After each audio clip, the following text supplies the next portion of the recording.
Welcome back to Laila kitchen. ఈరోజు మన వీడియోలో ఉదయం బ్రేక్ఫాస్ట్ కింద మనము ఈ విధంగా చపాతీ చేసినట్లయితే మనకి ఎంతో ఆరోగ్యము. మన వంటగదిలోనే ఉంటుంది వాము చపాతీ అంటే చాలా ఆరోగ్యానికి చాలా మంచిది. ఉదయాన్నే మనము ఈ విధమైన వాము చపాతీ తీసుకున్నట్లయితే మన హెల్త్ ఎంతో ఆరోగ్యంగా ఉంటుంది. ఏ వ్యాధులు దరిచేరు. మనకి జీర్ణ వ్యవస్థలో అనారోగ్య సమస్యలు రాకుండా మనకి వాము చపాతీ ఉదయం బ్రేక్ఫాస్ట్ కింద, సాయంత్రం బ్రేక్ఫాస్ట్ కింద, స్నాక్స్ కింద తీసుకుంటే మనకి చాలా మంచిది. ఈ విధంగా 1 కప్పు గోధుమ పిండి తీసుకోండి. కొలతకి ఎంతో కొంత కప్పు తీసుకోండి. దాంతో గోధుమ పిండి వేసుకోండి. తర్వాత 1 టేబుల్ స్పూన్ సాల్ట్, తగినంత సాల్ట్ వేసుకోవచ్చు. తర్వాత 1 టేబుల్ స్పూన్ వాము, 1 టేబుల్ స్పూను, అర టేబుల్ స్పూన్ మిరియాల పొడి కూడా వేసుకోండి. ఆరోగ్యానికి హెల్త్కి చాలా మంచిది. తర్వాత ఇలా మిరియాల పొడి కూడా అర టేబుల్ స్పూన్ వేసుకోవాలి.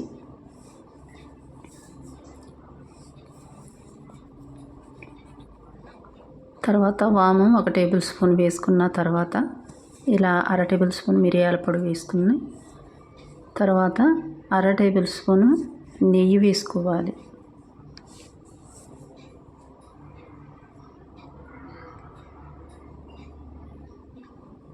దీనిలో నెయ్యి కానీ నూనె కానీ ఏదో ఒకటి వేసుకోవచ్చు.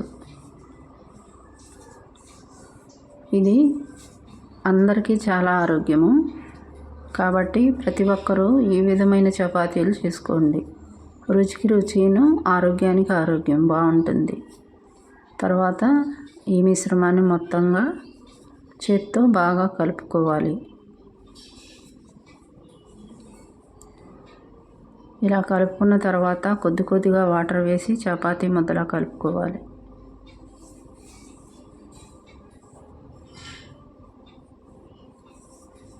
బాగా ఈ పిండిని కలిసే విధంగా చాలా మెత్తగా కలుపుకోవాలి. ఈ విధంగా కలుపుకున్న తర్వాత 5 నిమిషాలు మూత పెట్టుకోవాలి.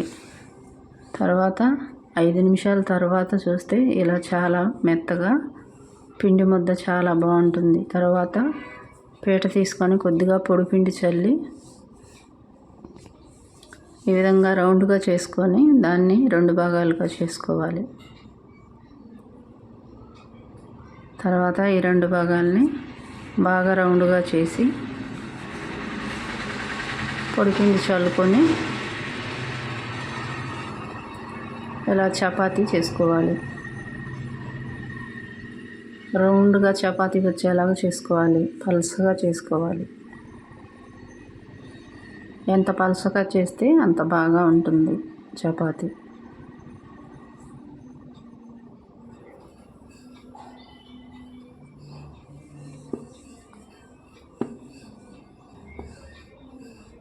చూడండి, మధ్య మధ్యలో వాము బాగా కనిపిస్తూ ఉంది. ఈ విధంగా రౌండ్గా చపాతీ చేసుకున్న తర్వాత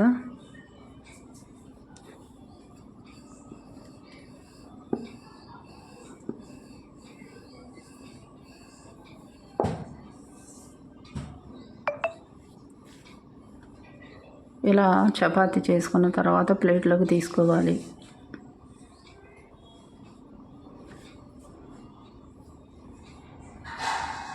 చూడండి ఎంత బాగుందో చపాతీ. ఈ విధంగా అన్ని చపాతీలు కూడా ఈ విధంగా చేసుకోవాలి.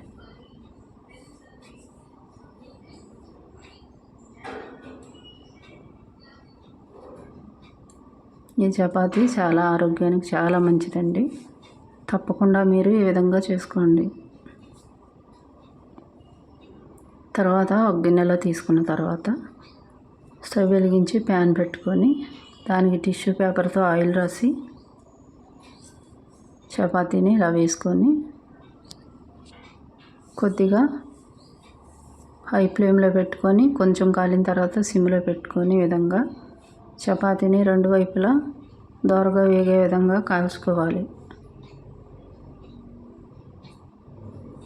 తర్వాత ఈ చపాతీలు బాగా పొంగుతూ వస్తాయి. ఇక్కడ నేను నూనె కూడా వాడలేదు. టిష్యూ పేపర్తో 1 చుక్క నూనె ఆయిల్తో నేను ఇలా చేస్తున్నాను. తర్వాత ఈ చపాతీల్ని సర్వింగ్ ప్లేట్లో తీసుకొని పల్లీ చట్నీతో కానీ కూరల్లో కానీ దేనిలోనైనా మ్యాచ్ అవుతుంది. అంతేనండి, చపాతీ రెడీ అయిపోయింది.